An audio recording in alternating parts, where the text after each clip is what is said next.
야고보서 1장 1절 말씀을 우리 쉬운 성경으로 다 같이 합독하겠습니다.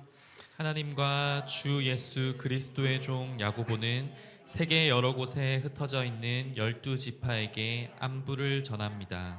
아멘. 아멘. 오늘 드디어 우리 새로운 본문으로 새롭게 또 마음을 다잡고 또 오늘 말씀을 보기 시작하는데, 이 야고보서를 우리가 소개할 때마다 이 단골 메뉴처럼 우리가 인용되는 말이 있습니다. 그게 뭐냐면 지푸러기 서신이라는 이 말을 참 야고보서를 공부할 때마다 많이들 이야기하곤 합니다. 이 지푸러기 서신이라고 이야기할 때 이 뜻은 뭐냐면 너무 가벼워서 쓸모가 없는 편지라는 뜻을 가지고 있습니다. 굉장히 많이 야고보서를 폄훼한 이 내용이죠. 그런데 이 말을 처음 시작한 사람이 누구냐면 우리가 너무나도 잘 알고 있는 종교개혁자였던 이 루터가 여러분 이 말을 합니다.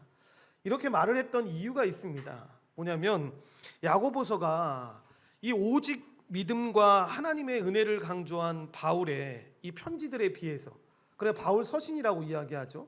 이 편지들에 비해서 행위의 중요성을 강조하는 나머지 은혜의 복음이 잘 드러나지 않다라고 생각했기 때문에 이렇게 폄훼해서 루터가 지푸러기 서신이다, 정말 가벼워서 쓸모없는 편지다라는 말을 했습니다.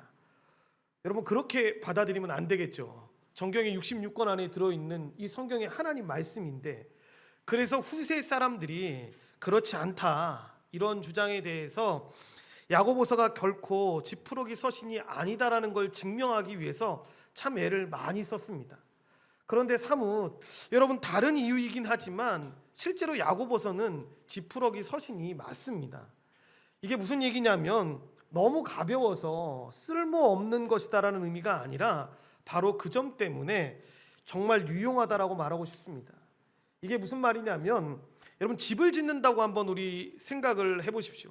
집을 지을 때 처음에 어떻게 짓습니까? 모를 땐 그냥 세워져 있는 집 보면서 집이 그냥 튼튼하게 잘 세워졌네요 라고 이야기하지만, 실제로 집을 지을 때는 먼저 여러분 그 높이에 따라서 땅을 깊게 파지 않습니까? 그리고 나서 여러분 기초를 놓습니다.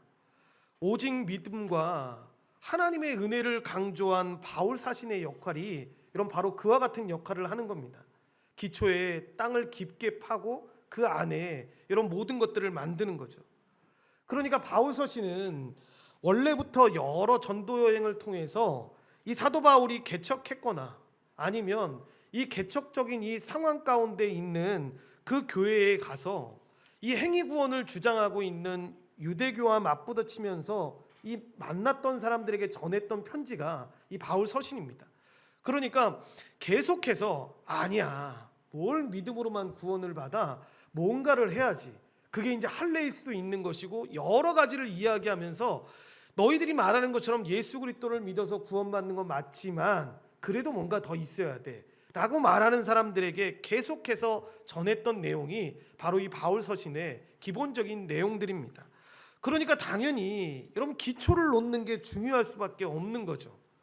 이렇게 바울 서신들은 이 신약교회라는 건물을 머릿돌을 세우는 기초 작업에 이 바울 서신들이 사용되었습니다. 하지만 여러분 집이 기초만 있다라고 해서 집이 완성되는 것은 아니지 않습니까? 건물에 기초가 놓였다면 자연스럽게 어떻게 해야 합니까? 쉽게 말해서 집 짓기 위해서 땅 깊게 팠는데 여러분 이게 끝난 게 아니지 않습니까? 그러면 그 이후에 여러분 기둥들을 세워야 되고 여러분 벽을 세운 다음에 마지막에 어떻게 합니까? 지붕을 그 위에 얹어야 합니다. 그때 여러분 집을 짓는 어느 누가 그 머릿돌을 지붕 위에 얹을 생각을 하겠냐라는 겁니다. 그렇지 않다라는 거죠. 지붕으로 써야 하는 재료는 분명하게 여러분 기초돌을 세울 때 쓰는 재료와는 여러분 분명히 달라야 합니다. 다를 수밖에 없는 겁니다. 만약에 머릿돌을 지붕 위에 얹으면 여러분 금방 무너집니다. 그러니까 지붕을 얹기에는 옛날 같으면 그림을 한번 보여드리고 싶은데, 옛날에 여러분 우리가 지었던 집들은 보면 지붕 같은데 지푸라기 같은 재료가 적격으로 그 위에 여러분 쓰이는 것들을 보지 않습니까? 그러니까 지푸러기 서신이 맞다라고 말하는 의미가 바로 거기에 있는 겁니다. 흥미로운 것은 지푸라기이기 때문에 기초석이나 기둥처럼 이 벽으로 쓸 수 있는 재료들이 할 수 없는 일들을 이 지푸라기가 하는 것들을 우리가 보게 되는 겁니다. 곧 건물을 완성하는 작업으로, 그러니까 아무리 기초가 튼튼하고 벽을 잘 세운다고 해도 여러분 지붕이 없다면 그 집은 어떻게 되겠습니까? 당연히 우리가 흔히 쉽게 이야기하면 폭우 같은 거 올 때 피할 수 있는 방법이 없는 겁니다. 그렇게 되면 여러분 집 바깥에 있는 거나 집 안에 있거나 아무런 차이가 없는 거죠. 동일한 일들이 집 안과 밖에서 일어나는 것을 경험하게 되는 것입니다. 여러분 비유적이지만 지금 한국 교회에 우리 교회의 모습들이 이런 어려움을 겪고 있습니다. 예수 천당, 불신 지옥 절대 복음, 예수 믿고 구원 받으세요라는 이 변하지 않는 이 복음의 기초 위에 여러분 한국 교회가 세워졌습니다. 당당한 것이고 기쁜 것이고 감사한 것입니다. 오직 믿음에 이 종교개혁적 신앙의 뿌리를 두고 이 하나님의 절대 주권과 그 은혜의 복음의 기초 위에 여러분 교회가 서 있는 것입니다. 우리나라가 어떤 나라였습니까? 잡다한 미신들, 온갖 우상들, 그리고 부패한 악습들 터위에서 살아왔던 이 민족에게 드디어 예수 그리스도라는 새로운 기초가 그 위에 놓여지게 된 것이고, 그 놀라운 기적 위에 하나님의 교회들이 성장하고 부흥해 왔던 것입니다. 물론 그렇게 성장해 올 때 여러 가지 잘못된 부분들도 있었고 고쳐야 할 부분들도 많이 있었습니다. 그러니까 여러분 기초를 세운다라는 것 자체가 이제 세웠으니까 끝나는 게 아닙니다. 기초는 계속해서 다시 점검해야죠. 복음을 다시 공부하고 나아가야죠. 그러니까 기초 끝났으니까 이제 오늘부터 배우는 야고보서를 통해서 지붕만 세우면 된다, 그 얘기가 아닙니다. 기초는 항상 계속 점검해 봐야 합니다. 그런데 시대적으로 보면 여러분 한국 교회는 기초만을 놓는 시기나 그 기초 위에서 건물이 마구 서나가던 부흥기는 지나가는 것처럼 보입니다. 그러니까 여러분 예수 믿으면 구원받습니다 라는 이 기본적인 사실에 대해서 모르는 사람들은 없습니다. 복음의 기본적인 내용에 대해서 여러분 배우기로 작정만 하면 많은 사람들이 배울 수 있는 그 환경 자체가 되었다라는 거죠.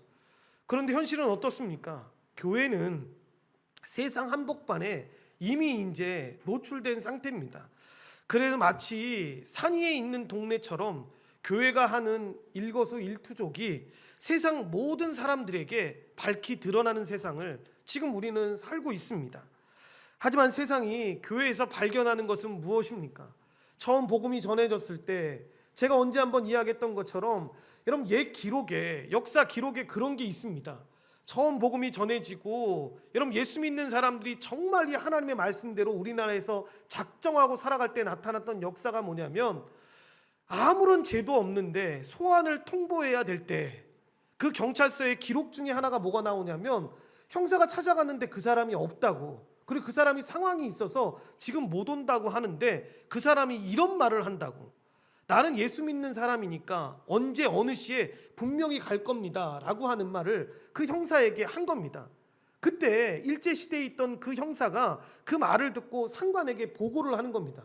이 사람이 이렇게 이야기하는데 어떻게 해야 합니까? 라고 할 때 그 상관이 했던 말이 바로 그런 말이었습니다. 그러면 그 사람 올 거야, 그 시간에. 그러니까 그렇게 찾아가지 않아도 돼. 예수 믿는 사람들은 그렇게 오는 사람이야 라는 것들을 세상 기록에서 그렇게 이야기하고 있다라는 겁니다. 그런데 여러분 지금 시대는 그때의 시대와 같이 그런 것들을 발견하는 시대가 아니라는 거죠. 여전히 그때 사람들이 그렇게 생각하는 것처럼 교회가 믿을 만한 곳인가, 안전한 포구가 되어서 다른 사람들을 위로하고 격려하는 곳인가, 아니면 세상과 똑같이 온갖 풍파를 겪으면서 살아가는 곳인가 라는 그 질문 앞에 여러분 우리가 마음 아픈 일들을 많이 겪게 됩니다. 안타깝게도 오늘날 교회는 세상으로부터 오는 비난들을 피할 수 없는 위치에 서 있게 되었습니다. 여러분 그 비난들 가운데 가장 뼈아픈 비난 중에 하나가 무엇입니까? 아마도 교회가 세상과 다르지 않는 것 같아요 라는 말을 들을 때입니다.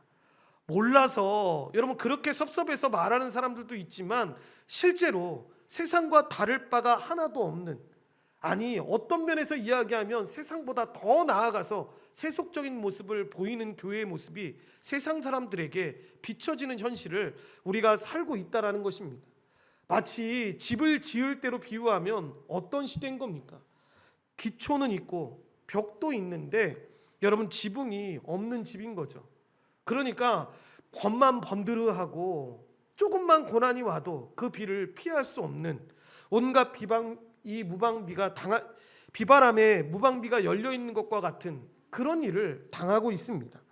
기초는 있는데 지붕이 없는 것처럼 온전함에 이르지 못하는 교회의 모습을 우리가 보게 됩니다.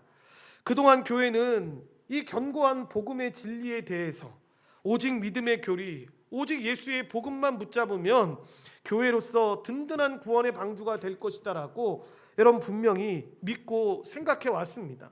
그 말 자체가 틀렸다라는 말이 아닙니다. 그 말 자체가 맞습니다. 그래서 여러분 이 기초에 대해서 계속해서 세상은 공격을 했던 것이고 또 변질되고 왜곡될 가능성이 있기 때문에 반복해서 가르치고 배워야 되는 중요한 신앙의 터입니다. 그런데 그때 기억하자라는 겁니다. 그렇게 기초만 쌓여 있고 그렇게 그 사실에 대해서 믿고만 있으면 안 된다라는 거죠. 그걸 알았다면 벽도 쌓아야 하고 지붕도 올려야 한다라는 겁니다. 기초가 벽이 될 수 없고 기초가 지붕이 될 수 없다라는 걸 기억해야 한다라는 겁니다. 그렇게 튼튼한 기초 위에 벽은 벽대로 만들어야 하고 지붕은 지붕대로 얹혀야 되는데 그래야지만 비로소 하나의 온전한 건물이 완성될 수 있는 것입니다. 신약 성경의 순서를 잘 보시면 그래서 복음서와 바울 서신이 먼저 앞에 나와 있고 여러분 뒤에 공동 서신이 이 배치되어 있다라는 건 그러한 이치를 담고 있는 것입니다. 그러나 그럼에도 불구하고 현실은 이 공동 서신에 대해서 이 야고보서와 나오는 그 내용들에 대해서 배우는 거에 대해 소홀했던 것이 사실입니다. 문제는 이렇게 교회가 믿음을 확증하고 변증하는 내용을 담고 있는 이 야고보서를 비롯한 공동 서신을 정말 루터가 말한 것처럼 지푸러기 서신으로 생각해서 하찮은 것이다라고 소홀히 여기다 보면 기초는 여러분 덩그러니 앉아 있어서 기초조차도 흔들리게 되는, 세상이 퍼붓는 온갖 비난에 이 비바람을 막아낼 벽이 없는, 지붕 없는 교회가 될 가능성이 있다라는 것입니다. 그러므로 우리가 부지런하게 말씀드렸던 것처럼 오직 믿음, 오직 은혜, 오직 그리스도라는 복음의 진리도 전해야 하고 계속해서 배우면서 점검해야 하지만 동시에 그 복음에 합당한 삶을 세상 가운데 보이기 위해서 애써야 합니다. 왜냐하면 세상은 우리가 가지고 있는 그 교리를 보고 그 성경 말씀을 보고 우리의 믿음을 판단하는 것이 아니라 우리의 삶과 행동을 보고 우리의 믿음을 판단한다는 것 때문입니다. 교회가 복음서와 이 바울 서신뿐만 아니라 공동 서신도 읽어야 되고 배워야 하고 그 안에 말씀을 귀 기울여야 될 이유가 바로 여기에 있는 겁니다. C.S. 루이스가 순전한 기독교라는 책에서 이런 말을 합니다. 복음서와 바울 서신이 여러분 복도라면 이 공동 서신은 방이라는 겁니다. 이런 비유로 우리가 말씀할 수 있는데 여러분 복도는 신앙에 들어가는 여러분 입구이자 기초입니다. 그러니까 당연히 중요하죠. 기초가 제대로 쌓여 있지 않으면 뒤에 아무리 온갖 방법을 가지고 있어도 흔들릴 수밖에 없고 무너질 수밖에 없습니다. 거기를 통하지 않고서는 방에 들어갈 수 없다는 걸 분명히 알아야 합니다. 그런데 그때 기억해야죠. 사람이 복도에 살 수 없다는 것. 복도를 지나서 따뜻한 불이 켜진 방으로 들어가야지만 침대도 있고 음식도 있고 진정한 삶이 시작된다는 겁니다. 그러면서 설명하는 게 뭐냐면 바울 서신은 여러분 우리를 구원으로 인도하는 그 견고한 복도와 문이라고 한다면 야고보서는 그 문을 열고 들어가서 실제로 그리스도인답게 살아가게 되는 밥을 먹고 잠을 자고 삶을 살아내는 방과 거실을 만드는 책이라는 사실, 그 내용이라는 사실을 기억해야 한다는 것입니다. 그러니까 지금 자신이 혹시나 복도 중간에 멍하니 서서 그냥 나 구원받았으니까 됐지 라는 식의 이 구원파적인 믿음을 가지고 있으면서 만족하고 있는 것은 아닌지 잘 점검해 봐야 한다는 겁니다. 이 야고보서를 보면서 방으로 들어가는 신앙은 거창한 것이 아니다라는 걸 기억해야 합니다. 행동으로 완전 무결하고 죄 없는 삶을 살라는 이야기가 아닙니다. 이번 한 주간 직장에서, 가정에서 나에게 상처 준 사람들을 향해서 비난한 말을 멈추는 것, 그리고 나보다 약하고 가난한 이웃들이 있다면 외모로 차별하지 않고 그들을 돕는 것, 그것이 바로 작지만 내 신앙에 지붕을 얻는 그 행함의 시작이라는 걸 우리가 기억해야 합니다. 이렇게 우리 모두가 우리의 보배로운 믿음을 어떻게 삶의 행동과 참된 경건으로 나타낼 수 있는지를 야고보서와 이 공동서신에 나오는 말씀들을 통해서 잘 배움으로 말미암아 우리의 신앙의 벽과 지붕을 튼튼하게 세우는 그런 믿음의 사람들이 되시기를 간절히 바랍니다. 구체적으로 야고보서가 어떤 서신인지 우리가 살펴보기 원하는데, 야고보서는 신약의 여러 서신들 가운데 공동서신이라 불리는 성경입니다. 바울의 서신들은 주로 여러분 그 대상이 분명하게 정해져 있습니다. 그러니까 바울이 쓰은 바울 서신은 보시면 로마서 같은 경우는 로마서에 있는 성도를 위해서 쓴 겁니다.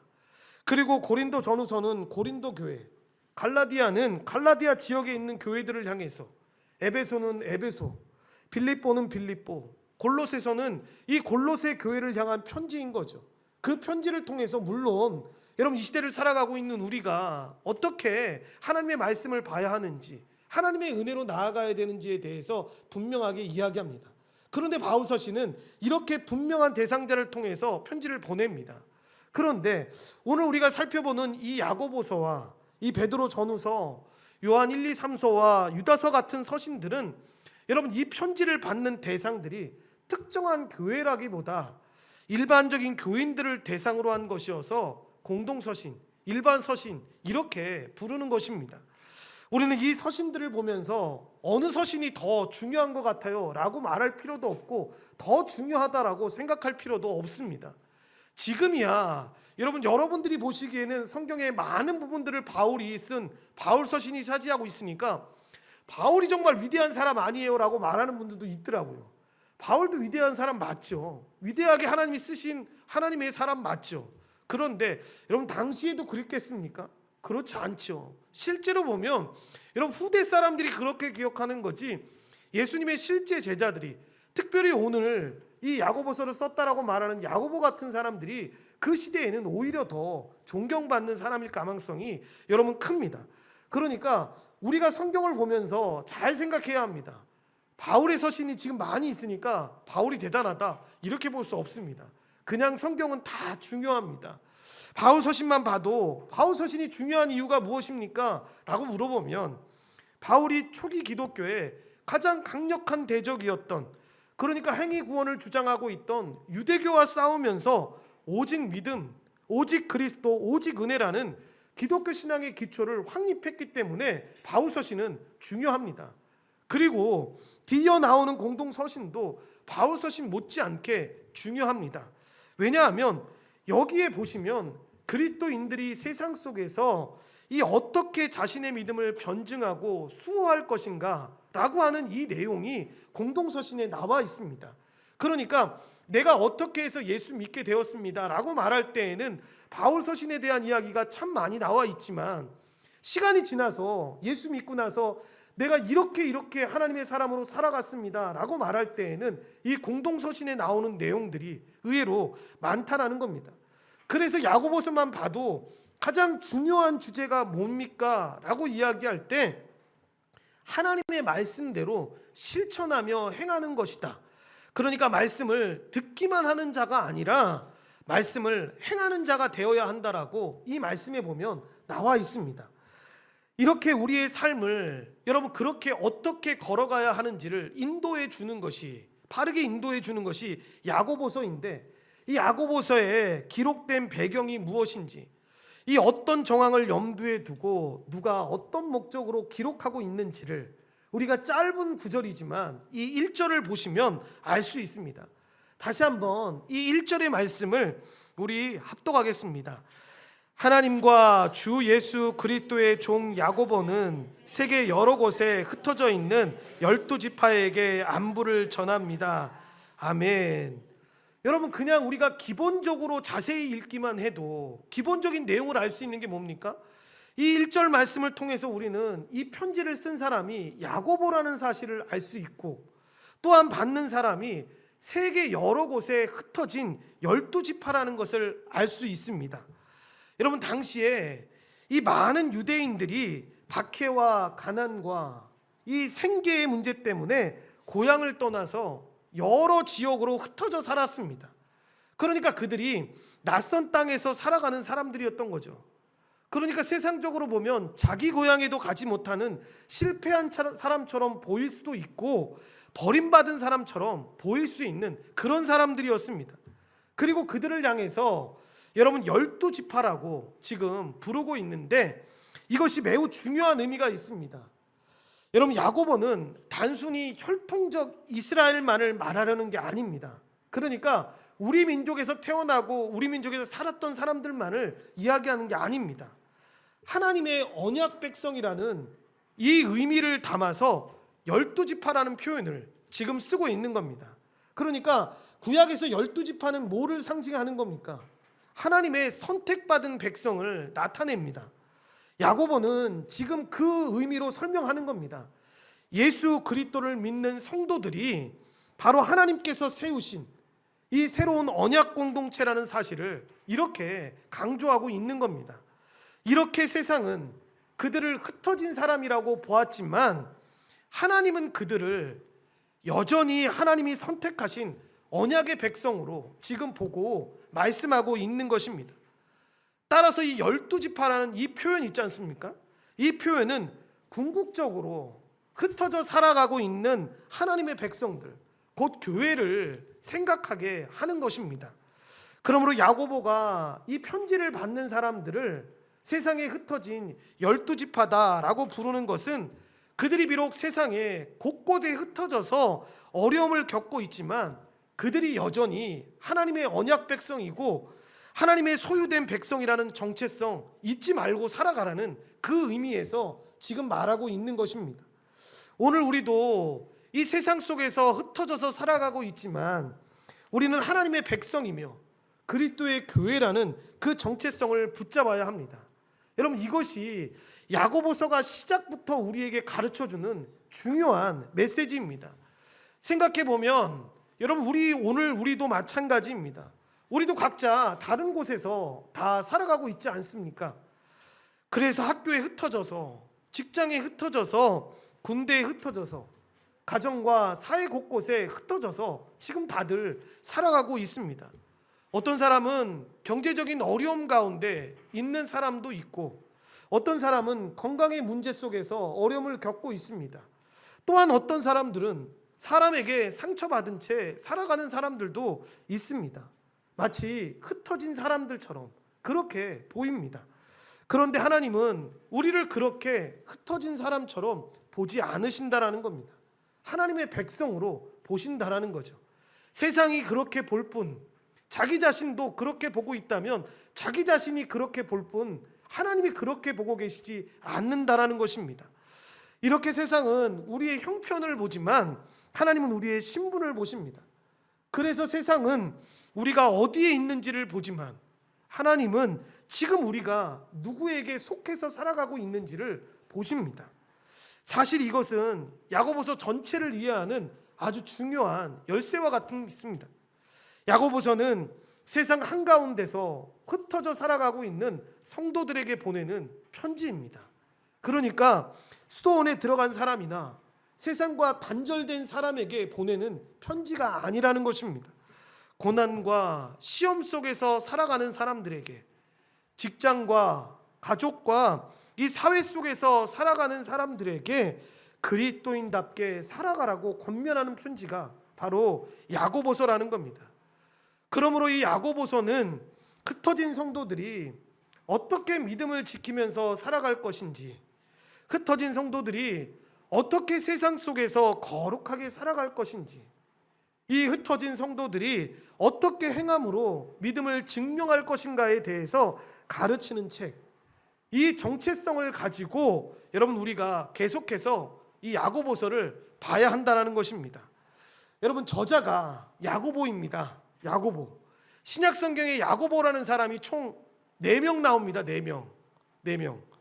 먼저 여러분 가룟 유다가 아니라 이 다른 유다의 아버지 야고보와 예수님의 이 12제자 중에 세베대의 아들 곧 요한의 형제 야고보와 알페오의 아들 야고보, 그리고 예수님의 동생 야고보, 이렇게 4명이 나옵니다. 4명. 그래서 여러분 이것 갖고도 굉장히 논란이 많았습니다. 이 야고보라고만 적혀 있으니까 실제로 누굴까? 이 야고보가. 그런데 신약에 많은 이 신약학자들 대부분이 의견의 일치를 봅니다. 누구라고 말하냐면 예수님의 형제 야고보. 그 야고보가 실제로 여러분 이 야고보서를 쓴 그 야고보라고 이야기를 합니다. 그는 예수님과 한 집에서 여러분 밥을 먹고 자란 친동생이었습니다. 그런데 여러분 형이 메시아라고 주장할 때 여러분 야고보가 어떻게 이 성경에 보면 나오는 줄 아십니까? 형이 메시아라고 할 때 가족이니까 먼저 믿고 동의했던 게 아닙니다. 여러분 다른 사람보다 더 했습니다. 형이 미쳤다고 부끄러워했던 사람이 바로 이 야고보입니다. 그런 야고보가 여러분 예수님이 부활하시고 나서 여러분 변하게 된 겁니다. 후에 그가 초대교회에 유력한 지위를 얻었고 예루살렘 공의회에서도 가장 큰 영향력을 발휘한 사람으로 나타나게 됩니다.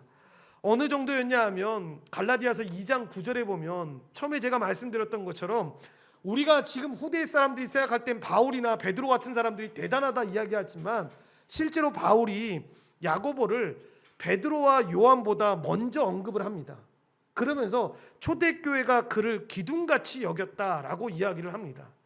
그리고 우리가 배웠던 사도행전 15장에도 보면 교회 사상 최초로 모인 이 예루살렘 총회의 총회장 역할을 이 야고보가 했다고 기록할 정도로 여러분 야고보는 그 당시에 아주 큰 영향력과 리더십을 가지고 있던 사람이었습니다.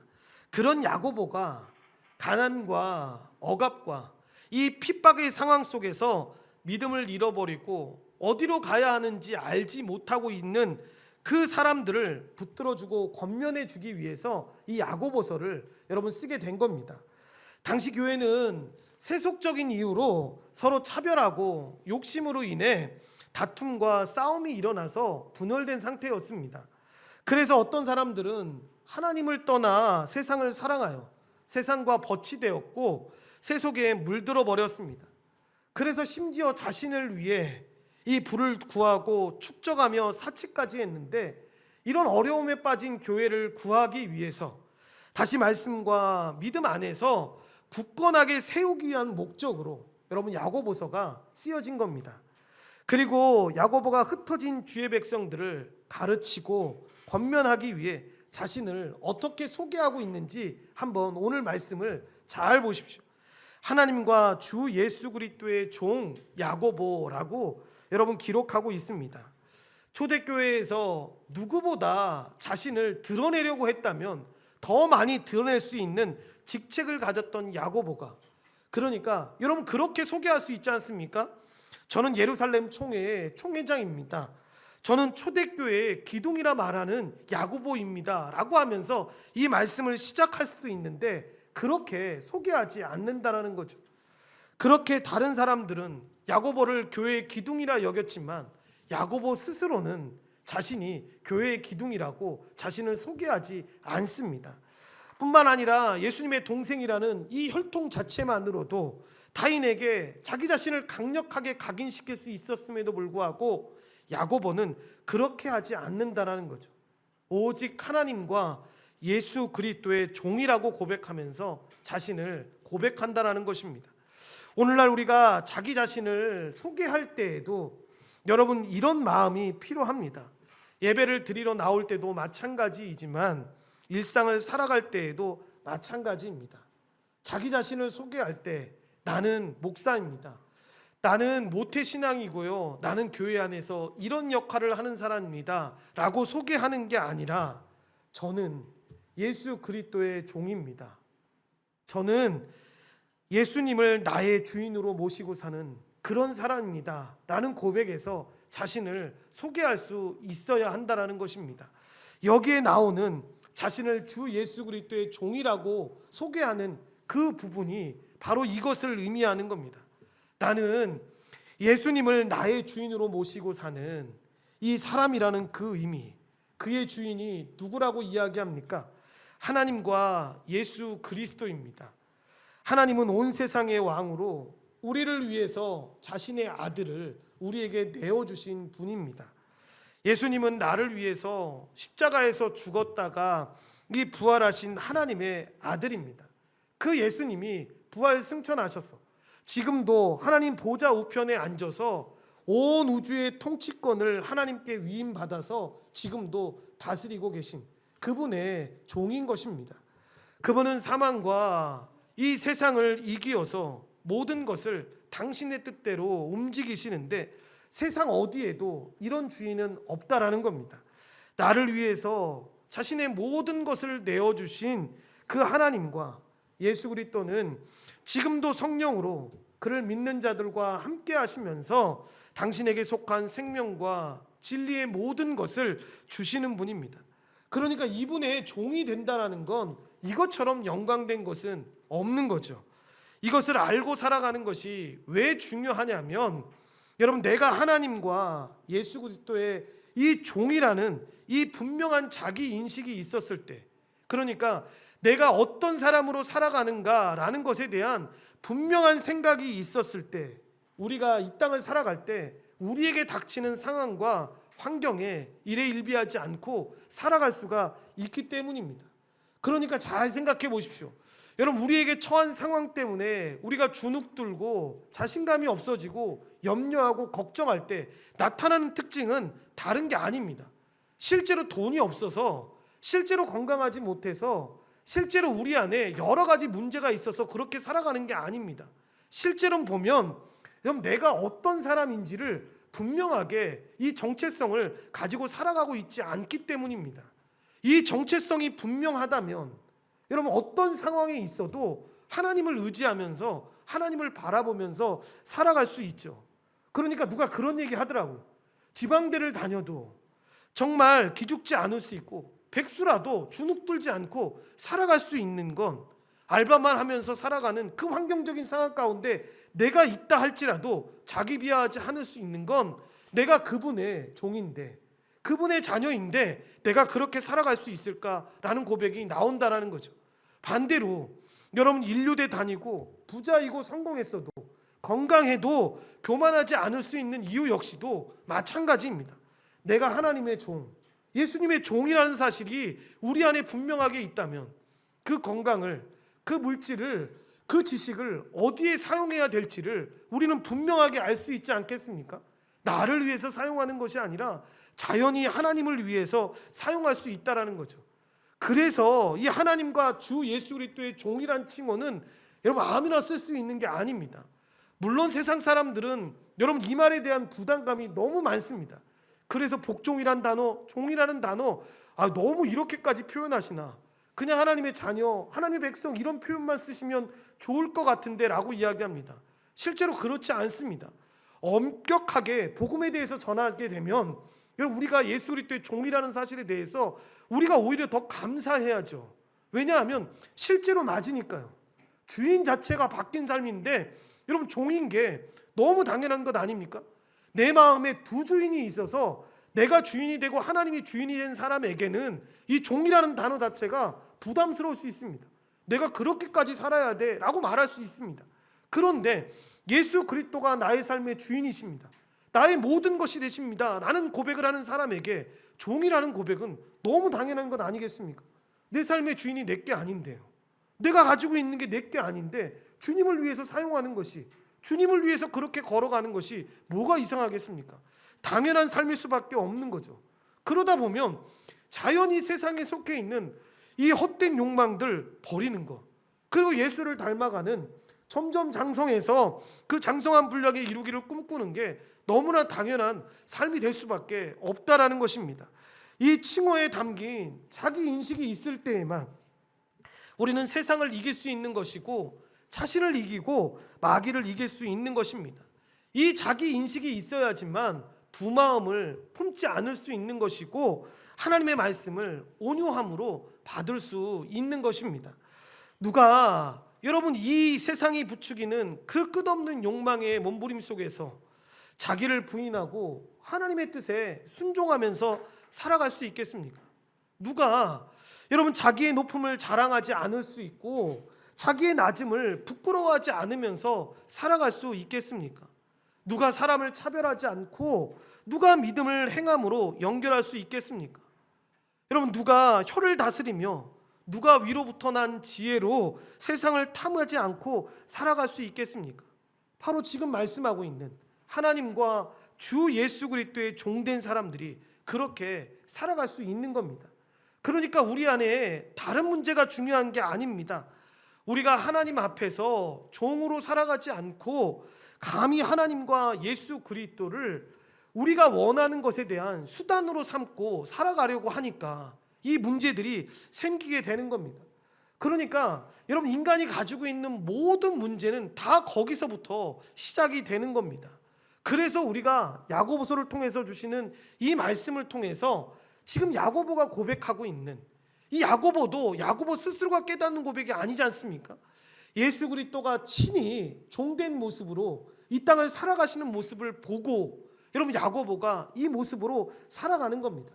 그리고 그 종됨을 경험하며 나아갈 때 이 은혜가 어떤 은혜인지를 깨닫게 되는 거죠.